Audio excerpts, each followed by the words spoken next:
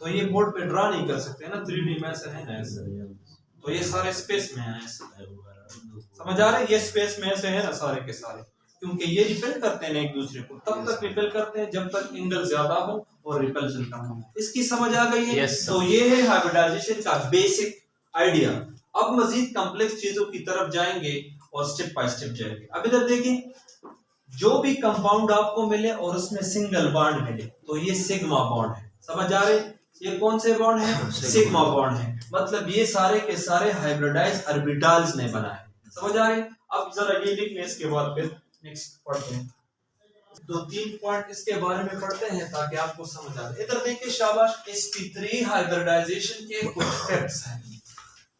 कुछ क्या है?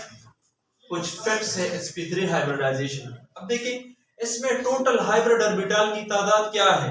4 है, 1 s और 3 p।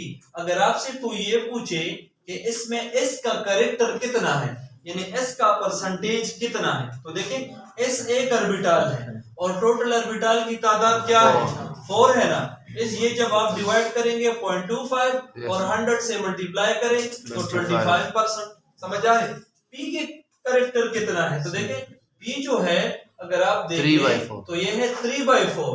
जब आप 3/4 डिवाइड करेंगे ये आ जाएगा 0.75 और ये 100 के साथ मल्टीप्लाई करेंगे तो 75% आ जाएगा। अब इधर देखिए पॉइंट नोट करें, हाइब्रिडाइजेशन में ये s कैरेक्टर जितना ज्यादा होगा उस एटम की न्यूक्लियस का इलेक्ट्रोनेगेटिविटी की वैल्यू ज्यादा होगी। समझ आ रहे?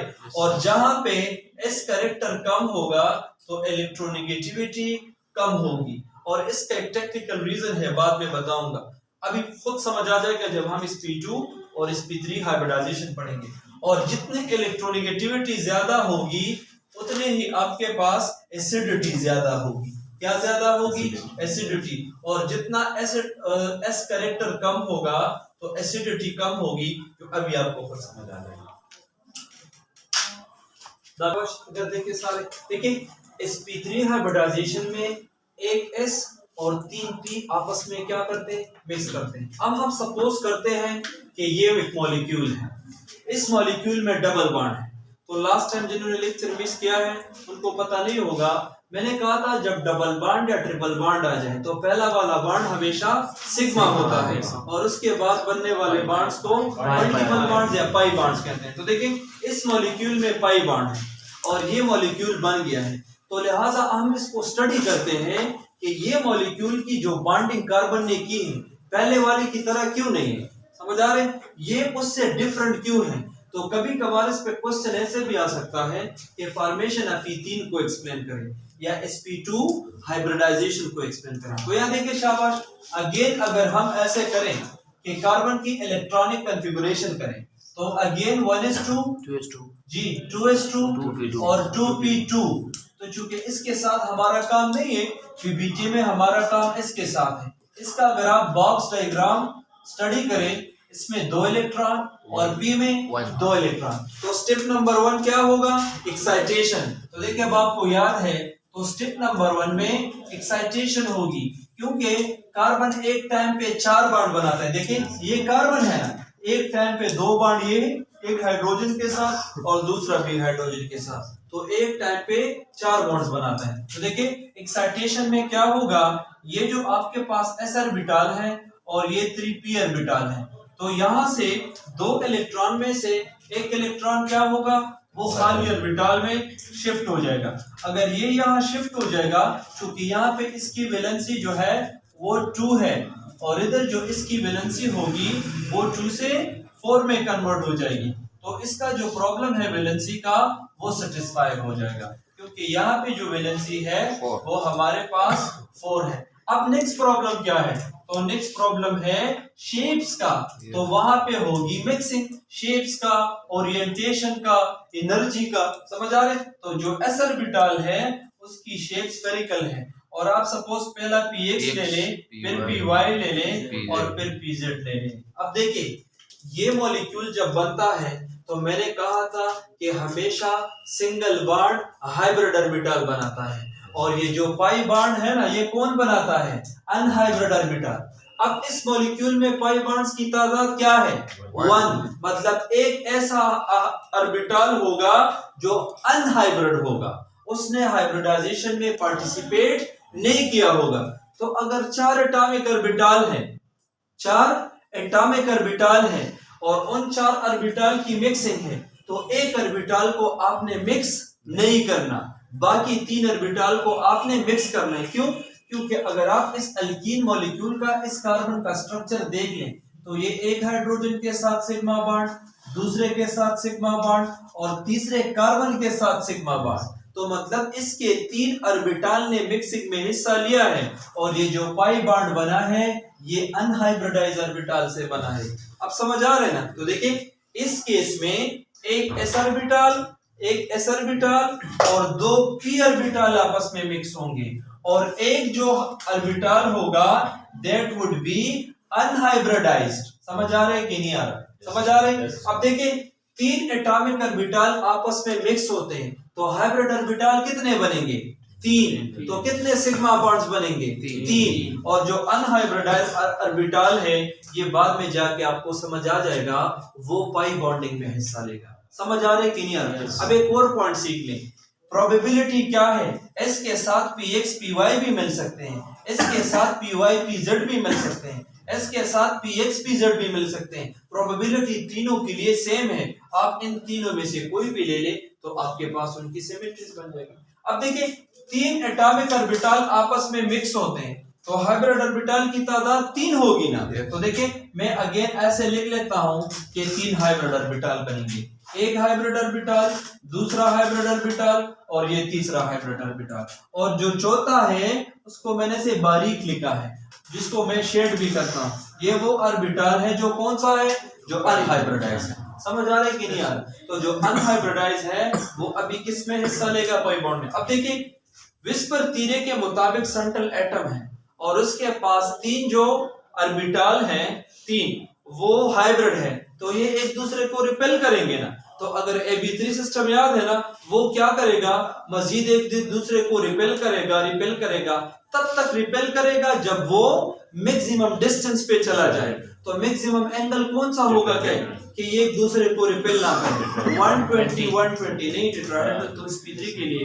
अब देखिए ये ऐसे पहले नजदीक है, एक दूसरे को रिपेल करते जाएंगे ऐसे एंगल पे आएंगे कि सारों के अंदर एंगल भी सेम हो और तब इनकी रिपल्जन ना हो। तो देखिए ये जो हाइब्रिड ऑर्बिटल है इसको फिर हम ऐसे लिखते हैं कि ये जो कार्बन का न्यूक्लियस है ये एक हाइब्रिड ऑर्बिटल, ये दूसरा हाइब्रिड ऑर्बिटल और ये तीसरा हाइब्रिड ऑर्बिटल। अब देखिए इनकी एनर्जी भी सेम है और ओरिएंटेशन भी सेम इसलिए है क्योंकि सारों के अंदर जो एंगल है वो कितना है, 120। यहाँ पे कितना है, 120, और यहाँ पे भी कितना होगा, 120। लेकिन एक एटॉमिक ऑर्बिटल तो अब भी है जो कौन सा है, जो अनहाइब्रिड है। तो देखिए जब sp2 हाइब्रिडाइजेशन होती है 3 जो हाइब्रिड ऑर्बिटल है एक प्लेन में आ जाते हैं और जो अनहाइब्रिडाइज्ड ऑर्बिटल है वो एग्जैक्टली इसके परपेंडिकुलर होता है। समझ आ रहे, प्लेन से बाहर होता है। एक वो विस्पर थ्योरी में आपने कुछ मॉडल्स में मैंने आपको सिखाया था।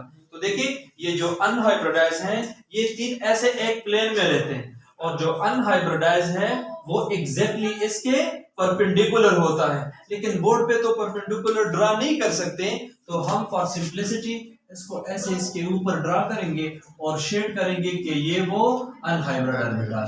इस बात की समझ आ गई है कि नहीं आई। अब देखिए जो हाइब्रिड ऑर्बिटल बने हैं उन हाइब्रिड ऑर्बिटल की 3 हाइब्रिड ऑर्बिटल है जिसको हम sp2 और sp2 हाइब्रिड ऑर्बिटल कहेंगे, और जिसने हाइब्रिडाइजेशन में हिस्सा नहीं लिया वो है अनहाइब्रिडाइज्ड ऑर्बिटल। अब सारों के अंदर इलेक्ट्रॉन 111 है, तो सारे एक एक कोवेलेंट बॉन्ड बना सकते हैं। इसकी समझ आइए, फर्दर जाए। अब लास्ट जो स्टेप है, स्टेप 3, वो है बॉन्डिंग का।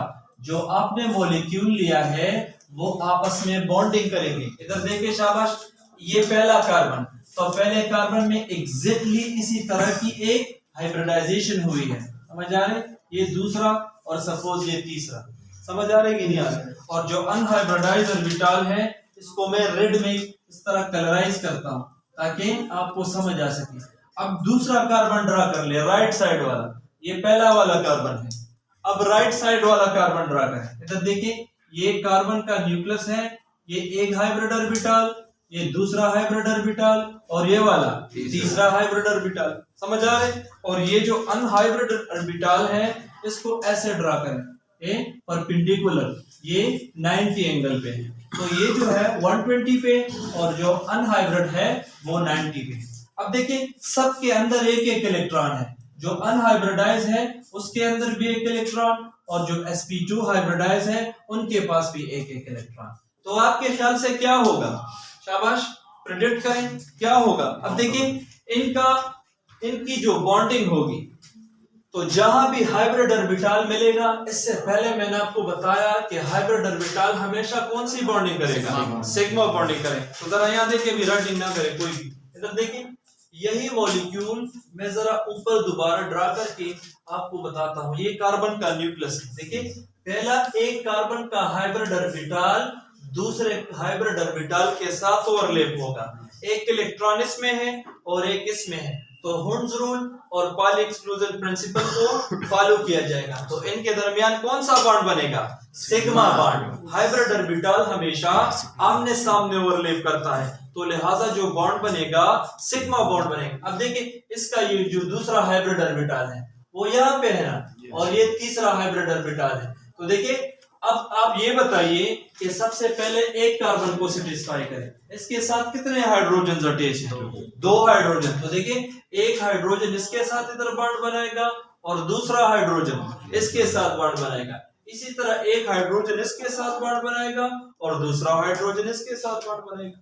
तो पहला वाला हाइड्रोजन अगर इसके साथ आमने सामने ओवरलैप करता है तो ये दूसरा सिग्मा बॉन्ड बनेगा, और ये आपके पास नेक्स्ट मॉलिक्यूल है तो ये तीसरा सिग्मा बॉन्ड बनेगा। अब इधर देखिए, इसके पास भी तो 2 हाइब्रिड ऑर्बिटल हैं, तो एक हाइड्रोजन के साथ सिग्मा बॉन्डिंग और दूसरा दूसरे के साथ। तो देखिए, पहले है कि कार्बन कार्बन के बीच का बॉन्ड बना, फिर इस कार्बन ने एक हाइड्रोजन के साथ बॉन्ड बनाया और दूसरे ने दूसरे के साथ बनाया। इसी तरह इस कार्बन ने भी एक टाइम पे 2 हाइड्रोजन के साथ बॉन्डिंग की है। अब क्या बाकी रह गया आपके ख्याल से? अनहाइब्रिड ऑर्बिटल, ऐसा ऑर्बिटल जिसने हाइब्रिडाइजेशन में हिस्सा नहीं लिया। और मैंने आपको बताया था कि जो अनहाइब्रिडाइज्ड ऑर्बिटल होता है वो कभी भी आमने सामने ओवरलैप नहीं कर सकता, मगर स्पेस में तो ओवरलैप कर सकता है।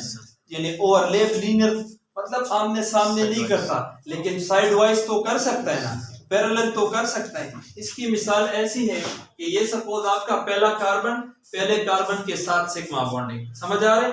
लेकिन और फिर 2 हाइड्रोजन के साथ, लेकिन सपोज ये लास्ट वाला, ये जो ऊपर ये और ये परपेंडिकुलर है। अब ये एक दफा ये कार्बन एक दूसरे के आमने सामने आ जाए, अब ये इस तरह तो नहीं हो सकता ना, लेकिन ये ऐसे स्पेस में तो बॉन्ड बना सकता है। तो जो वीक बॉन्ड होगा, जो साइड वाइज ओवरलैप से बनेगा, जो पैरेलल ओवरलैप से बनेगा, उसको क्या कहते हैं? उसको पाई बॉन्ड कहते हैं। तो देखिए, इसमें भी एक इलेक्ट्रॉन और इसमें भी एक इलेक्ट्रॉन, तो दोनों एक एक इलेक्ट्रॉन शेयर करते कौन से बॉन्ड बनाएंगे? Pi bond. तो वो मॉलिक्यूल बन गया। अब देखिए, कुछ फैक्ट्स हैं। ये जो पाई बॉन्ड है, हम एज्यूम करते हैं कि ये पाई बॉन्ड कभी ऊपर है और कभी नीचे है, कभी ऊपर है और कभी नीचे है। तो इस टाइप की हाइब्रिडाइजेशन को कौन सी हाइब्रिडाइजेशन कहेंगे?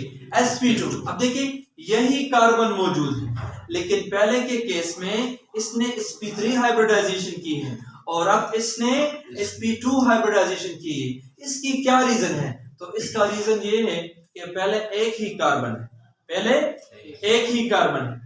सपोज करते एक ही कॉलेज है, सारे स्टूडेंट उसी कॉलेज में एडमिशन लेते हैं, समझ आ रहे?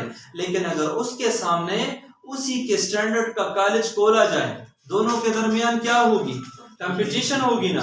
एक कॉलेज भी कहेगा मेरे पास मैक्सिमम स्टूडेंट आ सके, दूसरा भी, चूंकि दोनों का स्टैंडर्ड सेम है तो दोनों इस पे एग्री कर लेते हैं कि हाफ ऑफ द स्टूडेंट आप रख लें और हाफ ऑफ द स्टूडेंट हमें दे दें। तो देखिए पहले एक ही कार्बन है, 4 हाइड्रोजन है, चारों के साथ sp3, लेकिन अब कार्बन की तादाद 2 है और 2 कार्बन का मुकाबला 4 हाइड्रोजन पे। पहले तो एक कार्बन है और एक के साथ 4 हाइड्रोजन बॉन्ड बनाते हैं, अब कार्बन की तादाद 2 है और उन्हीं 4 हाइड्रोजन पे मुकाबला है, तो 2 हाइड्रोजन एक ले लेते हैं और 2 हाइड्रोजन 2, इसलिए sp2 हाइब्रिडाइजेशन करते हैं। आपसे लोग पूछ सकते हैं कि सेम कार्बन है लेकिन डिफरेंट कंडीशंस पे क्यों डिफरेंट हाइब्रिडाइजेशन करती हैं। इसमें कुछ और पैरामीटर्स भी शामिल हैं। इसमें क्या है, जिस कंडीशंस पे आप रिएक्शन करते हैं, एक्सपेरिमेंटल कंडीशन पे भी डिपेंड करता है, टेम्परेचर पे, हीट पे, थर्मोडायनेमिक पैरामीटर पे, काइनेटिक पैरामीटर में, लेकिन वो आप लोगों की लेवल की चीजें नहीं है। यहाँ तक समझ आ गई है? अब देखिए जो sp2 हाइब्रिडाइजेशन है उसके भी कुछ फीचर्स हैं। वो फीचर ये है कि जहां भी sp2 हाइब्रिडाइजेशन होगा तो हाइब्रिड ऑर्बिटल के दरमियान एंगल कितनी होगी, 120, और जो अनहाइब्रिड ऑर्बिटल है वो होगा 90। इस मॉलिक्यूल का शेप क्या होगा, वैसे आप क्या सजेस्ट करते हैं, इस मॉलिक्यूल का शेप क्या होगा? इसके अलावा, शेप के अलावा जो सिमेट्री है वो तो ऑलरेडी हमने डिस्कस की है कि इतना एंगल होगा और इतना एंगल होगा। एक और पॉइंट याद रख लें, एस और पी कैरेक्टर का वो जरूरी है। अब देखिए इसी मॉलिक्यूल में से अगर हम एस और पी कैरेक्टर देख लें तो देखिए हाइब्रिडाइजेशन है sp2, कौन सा है, sp2। अब देखिए ये अगर sp2 हाइब्रिडाइजेशन है तो आप ये देख ले इसमें इसका कैरेक्टर कितना है, total number of hybrid orbital की तादाद 3 है, लेकिन s1 है, ये आ जाएगा 1/3।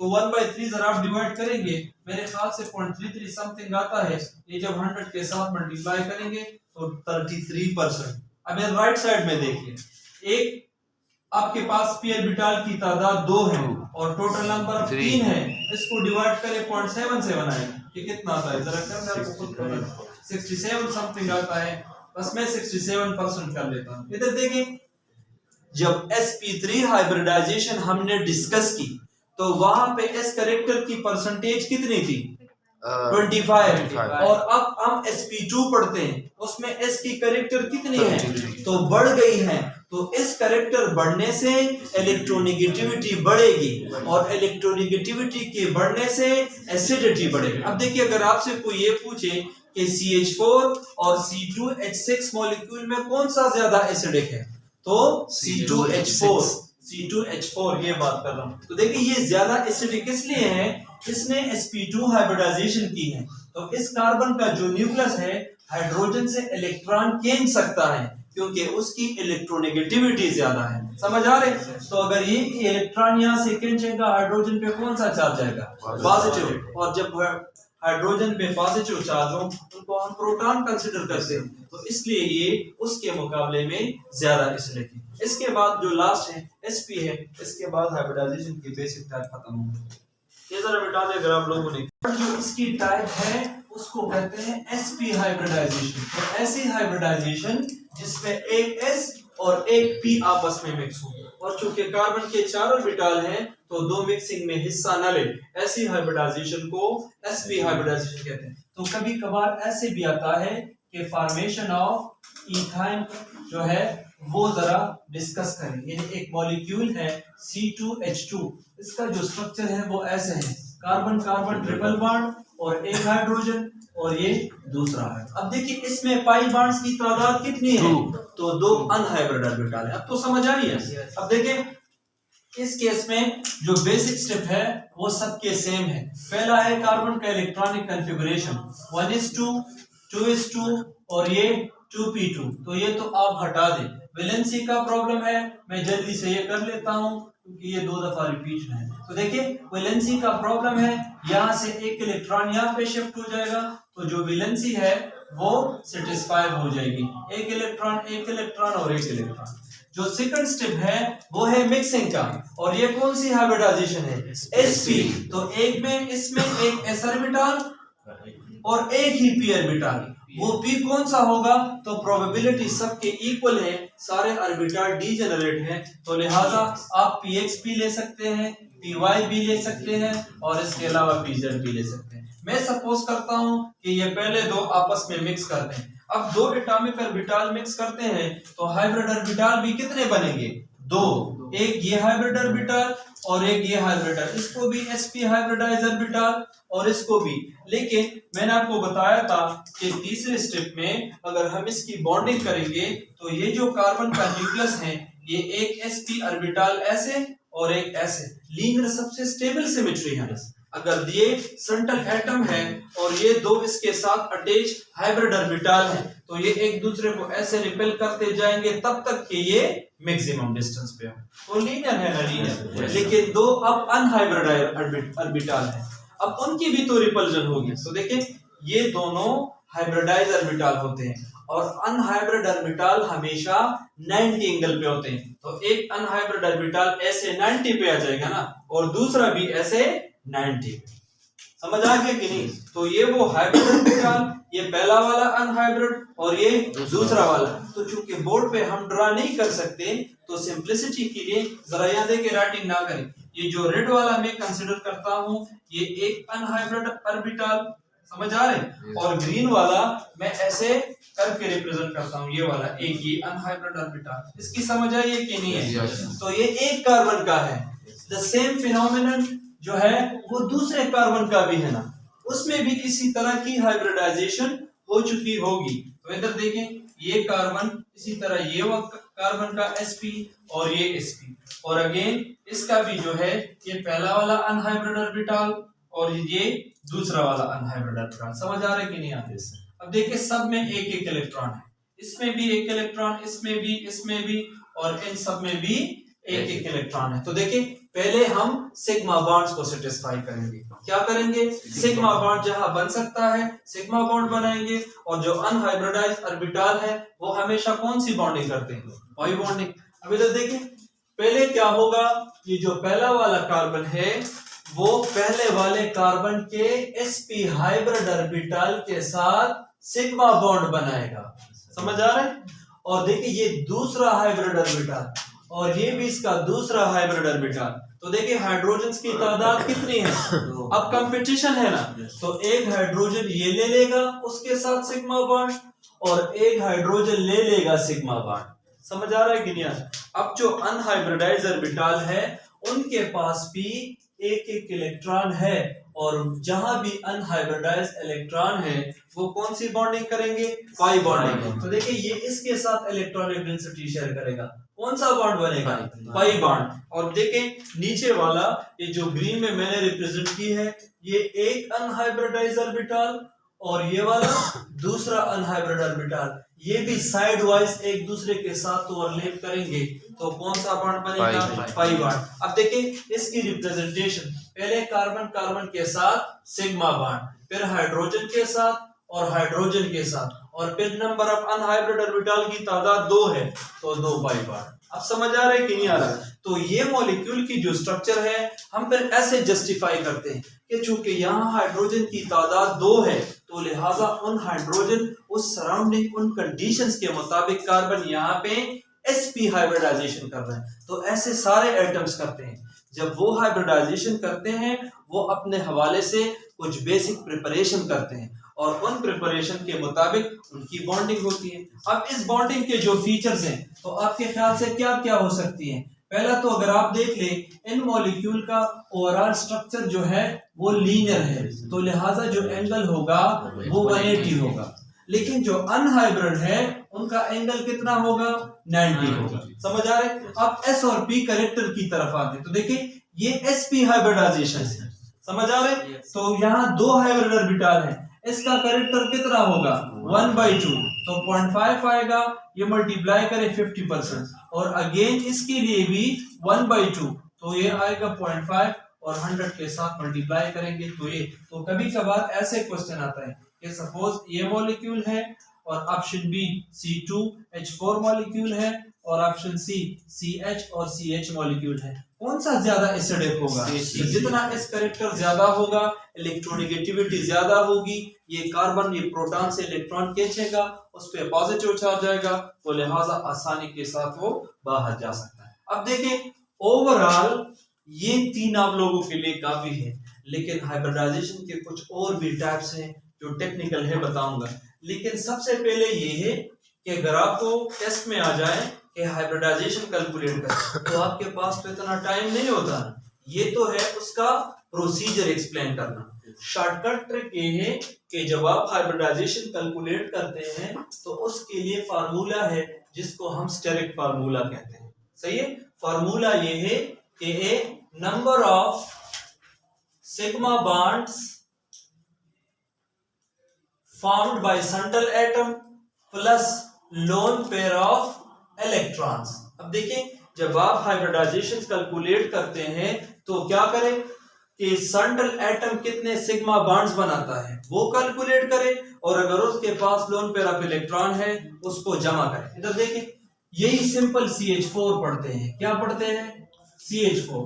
और हम देखना चाहते हैं कि इसकी हाइब्रिडाइजेशन क्या है और ये प्रोसेस रिपीट नहीं करते। तो देखें फार्मूला क्या है कि hybridization is equal to number of sigma bond. तो सारे के सारे कौन से बॉन्ड हैं? सिग्मा है ना, तो बॉन्ड्स की तादाद कितनी है? 4। और कार्बन के पास लोन पेयर कितने हैं? 0। तो जवाब क्या आएगा? 4। तो 4 ऑर्बिटल किस में बनते हैं हाइब्रिड? sp3 में। sp3 में बनते हैं ना, एक s और 3 p, तो 4 हाइब्रिड ऑर्बिटल sp3 में बनते हैं। अब इधर देखिए अगर आपसे कोई ये कहे कि ये अल्कीन मॉलिक्यूल है और जो कार्बन ये बता देना, बाजों का 2 क्वेश्चन किए जाते हैं कि अल्कीन में कौन सा हाइब्रिडाइजेशन है, ये वाला, या कभी कभार आपको उस एटम पे इस तरह स्टेरिक का निशान होगा कि उसकी हाइब्रिडाइजेशन निकाल ले। तो देखिए इस कार्बन की अगर आप हाइब्रिडाइजेशन निकालना चाहते हैं तो इधर देखिए शाबाश, ये कार्बन कितने सिग्मा बॉन्ड बनाते हैं? 2 हाइड्रोजन के साथ और 1 कार्बन के साथ, तो 3। और कार्बन के पास लोन पेयर कितने हैं? 0। तो 3 हाइब्रिड ऑर्बिटल किस में बनते हैं? sp2 में, एक s और 2। समझ आ रहे?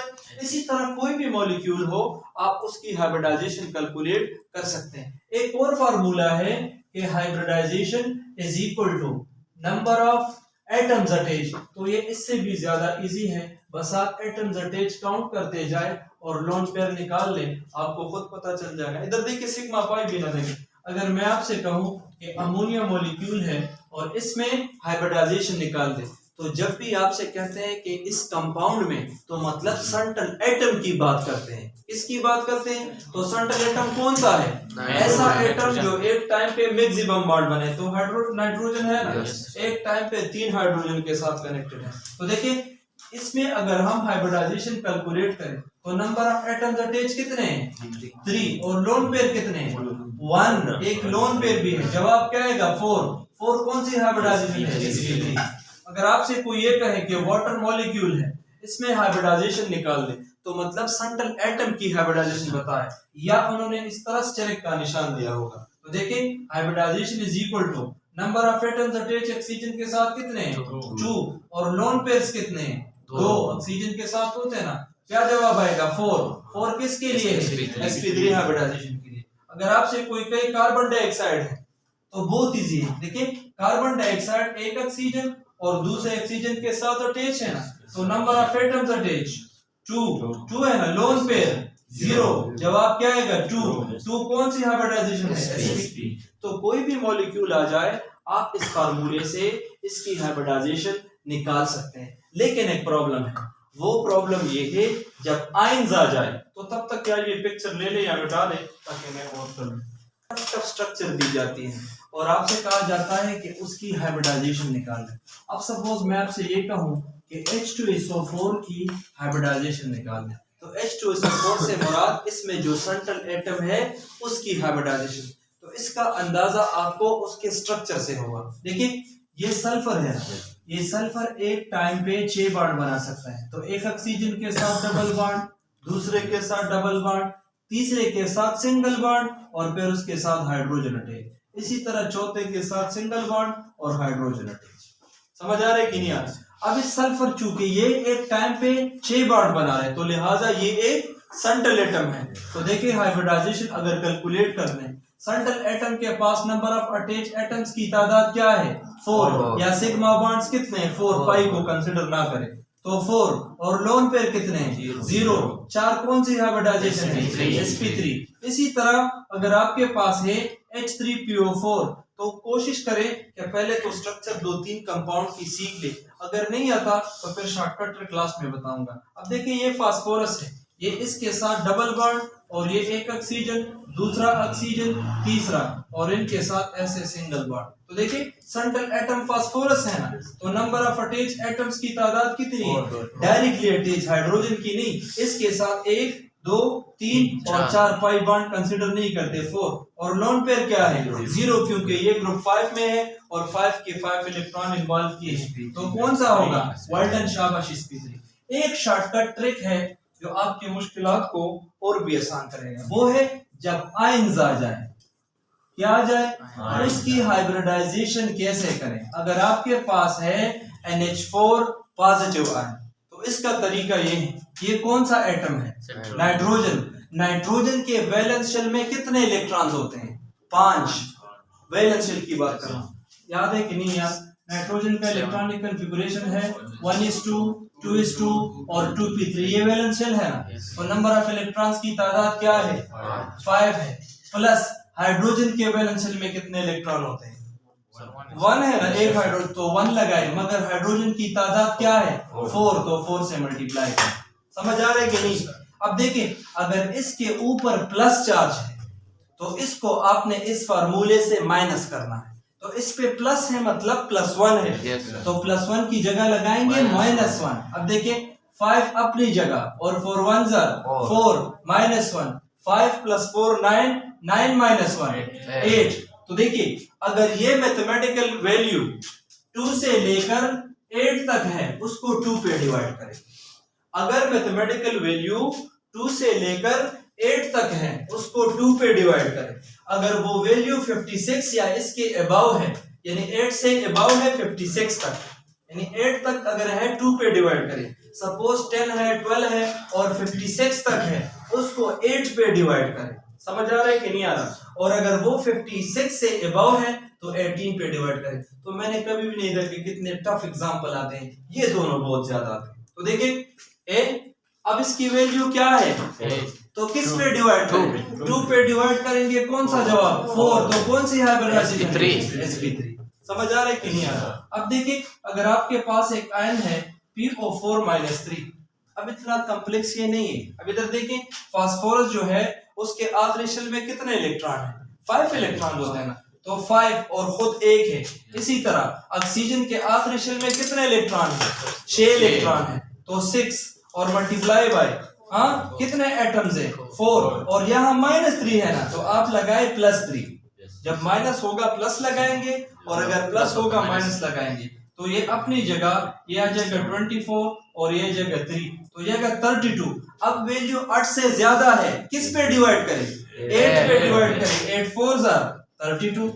तो शानदार ट्रिक है, बहुत इजी ट्रिक है। तो अब कोई भी कॉम्प्लेक्स आयन हो आप आज घर में जाके जरा ट्राई करें कि SO4 - 2 का हाइब्रिडाइजेशन क्या होगा।